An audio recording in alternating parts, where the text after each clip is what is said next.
بسم الله الرحمن الرحيم نحمده ونصلي ونسلم على رسوله الكريم أما بعد أعوذ بالله من الشيطان الرجيم بسم الله الرحمن الرحيم اهدنا الصراط المستقيم صراط الذين أنعمت عليهم غير المغضوب عليهم ولا الضالين آمين إن الله وملائكته يصلون على النبي يا أيها الذين آمنوا صلوا عليه وسلموا تسليما صلاة والسلام على رسول الله وعلى آله وصحبه میرے آقا مولا حضرت خواجہ عبدالمناف صاحب توسیع تشریف فرمائے اور انہوں نے حکم دے نال میں تھوڑی خدمت حاضر ہوں۔ میں مفکر بھی نہیں، محدث بھی نہیں، مفسر بھی نہیں، صرف جو اگر میری پہچان ہے، میری شان ہے، میری آن ہے تو صرف پیر پٹھان خواجہ صاحب آج کے دور میں پیر بننا تو بڑا سوکھی گل ہے لیکن مرید بننا بڑا مشکل ہے۔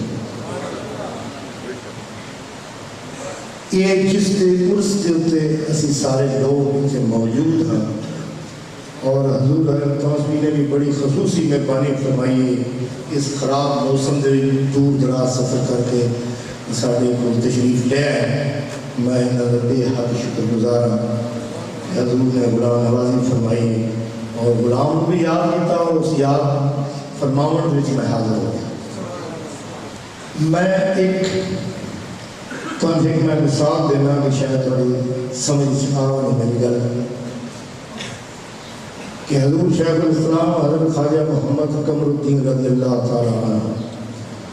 جنہوں کی بیعت حضرت خواجہ محمد حامد صاحب توسیع رضی اللہ تعالیٰ عنہ ہے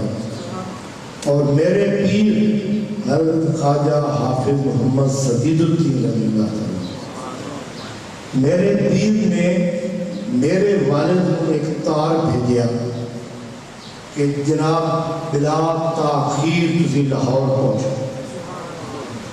سردی کا موسم ہا اس طریقے نال بارش کی ہے کنڈ شروع ہے۔ آپ نے اپنے ڈرائیور کو بلایا جس کا نام غلام حیدر، شاید تو لوگوں کو یاد ہو سکتا۔ یہ ساری گل میری ایک تمہید سمجھنا، اصل موضوع کی طرف میں پھر آنے کی کوشش کروں کہ بلا تاخیر تو لاہور پہنچا۔ چنانچہ آپ اس وقت سفر اختیار فرمایا، لاہور پہنچے تو پتہ لگا کہ حضور کا چشتیان شریف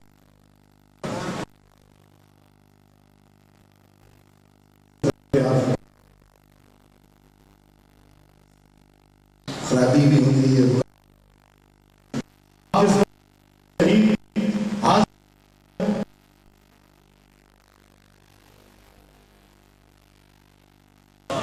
پھر آپ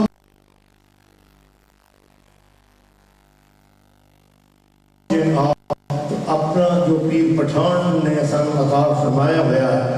مکان اس بھی تشریف نہیں لے گئے بلکہ سدھا آپ نے درد تے حاضر ہوئے۔ دوئی رات وہ رات بھی گزر گئی سفر تھے، اس کے بعد دن بھی گزر گیا۔ دوسری رات آپ گلے میں رومال پا کے دزانو ہو کے اپنے پیر کی چوکٹ دے بہ گئے کہ میں جو حکم آ کے بلا تاخیر پہنچ، میں پہلے حضور کا حکم سنسا اور پیچھے میں وہ حکم میری گل کو بڑا غور نہ سن گئے۔ چنانچہ صبح ہو گئی، خادم اتریا حکم تو اس نے دیکھا کہ تونتے شریف ہے ایسا بھاویں چھوٹے ہوگی، بھاویں انپڑھ ہوگی، بھاویں جی میں ہوگی، ایسا مولوی دے نام سے مشہور ہے۔ وہ ذا کہ حضور مولوی سیارہ والے آئے بیٹھے تلے انہوں نے بلا آپ حاضر ہوئے، بڑی مہربانی فرمائی، شفقت فرمائی آپ نے عرض کی تھی حضور کوئی حکم غلام واسطے؟ آپ فرمائیں نہیں میرا دل بھی تھا ملن واسطے میں اس واسطے تنتار دے سمجھ رہی نا جناب والا تھوڑا ایک خادم جو اس وقت بڑی خدمت میں حاضر کھلوتا اس کی کل رات مدینہ شریف کی حاضری کی فلائٹ ہے، کل رات گزر گئی، لیکن میں حکم ملیا اپنے پیر دا، تو میں کہا مدینہ نے سرکار دے بارگاہ دی ایک دن میں پیچھے لیٹ کر رہا تھا، میں پیر دکھ دوں اس حکم کے تحت میں رکھن پر تشریف حاضر ہوا، ورنہ دوسرا لوگوں کو پتہ ہے چنگی طرح سے، اور جو میرے قریب نہ آنے انہوں نے بھی چنگی طرح سے علم ہے کہ میں کتنے دوروں دا یا کتنے پنر دا شوق ہے۔ تھوڑے خواجہ آباد شریف دے چپ پتہ نہیں میں کتنی دفعہ گزر کے گیا گیا، لیکن میری بدقسمتی ہے، یہ خوش قسمتی کہ میں حاضری نہیں دے سکے اس وقت ہے کہ میرا دل نہیں کرتا کہ تساں لوگوں نے آپس میں مخالفت ہو گئی، چپلش ہو گئی، تو یہ چیز اچھی نہیں ہے تھوڑے واسطے۔ تساں ایک پیو دادے دی اولاد ہو، ایک خاندان اور تھوڑا تعلق ہے، تو پھر کیا وجہ ہے کہ آج ایک روزہ اتنے ایک روزہ اچھے تساں ایک دی اولاد ہو کے متفق ہو کے اور ایک دوسرے نال صلح اتفاق نہ کیوں نہیں رہ سکتے؟ اس رستے سے کیوں نہیں چلتے کہ جس رستے سے تھوڑا پیو دادا چلتے ہیں؟ آج جو غلام نصیر الدین مرحوم یا پیر بخش ہے انہوں نے جو آج روزے پر نظر آ رہے ہیں یا جو انہوں نے غلام مرید پر نظر آ رہے ہیں، یہ صرف اور صرف اپنے پیر دی غلامی کا صلہ اور کچھ نہیں۔ باقی میں یہ بھی عرض کرتے ہوں کہ جو آدمی کسی چیز کا خواہش مند ہوتا ہے، قرآن و حدیث رسول اللہ رسول وہ چیز نہیں دینی چاہیے۔ میرے کو اجے بھی میاں والی سے بھی فتوے موجود ہیں، خود جمال الدین صاحب کی تحریریں بھی موجود ہیں کہ جنہوں نے فرمایا کہ موجودہ الیکشن جو جب زیادہ زمانے سن 88 گزرے ہیں کہ یہ صحیح نہیں ہوئے قرآن حدیث ضرور، کیونکہ یہ ہر آدمی جو خواہش مند ہوتا ہے عہدے کا، خواہش مند ہوتا ہے ایک ذاتوں کا، اس وقت کو نظر نہیں ملنی چاہیے۔ بہرحال ایک ضمنی گل ہے، تو حضرت پیر پٹھان غریب نواز رضی اللہ تعالیٰ عنہ کے متعلق میں عرض کرنا کہ جس سے حضرت قبلہ عالم خواجہ نور محمد مہاروی نے کرم فرمایا، کمال کرم فرمایا، اپنے خاص مرید ہوتے حکم دیتا ہے کہ تو بیعت کر، لفظ بیعت کر، تین خلافت ہے وہ خرقہ بھی وہ جو حضرت مولانا فخر جہاں غریب نواز نے عطا فرمایا، ایک شعباد ہے اس کو قابو کر، اس کو بیعت کر،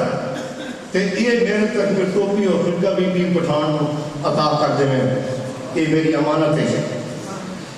اتنی بڑی ہستی تھی، ٹوپی بھی خرقہ بھی ہونے کے باوجود حضرت پیر پٹھان نے عرض کی کہ حضور میں بیعت کس طرح کر سکتا، میں لوگوں سے ذمہ داری کس طرح اٹھا سکتا؟ تو قبلہ عالم نے فرمایا کہ تم بیعت کرتا جائیں بخشندہ میں جا سکتا، تیرے ذمہ یہ ہے کہ تو صرف بیعت کر۔ چنانچہ میں نے اپنے حضرت خدمت عرض کی تھی کہ حضور میں مرد پر ڈر لگا کہ قبر ہی پتہ نہیں میرا کی حالت ہو سکتی ہو سکتی۔ آپ نے فرمایا کہ ہوئے آدمی پیر پٹھان کا مرید کہ قبر کو ڈر لگا، وہ تو پیچھے اگر کوئی آسرا کوئی دھیر کوئی ہے تو پیر پٹھان نظر کرم دیا وہ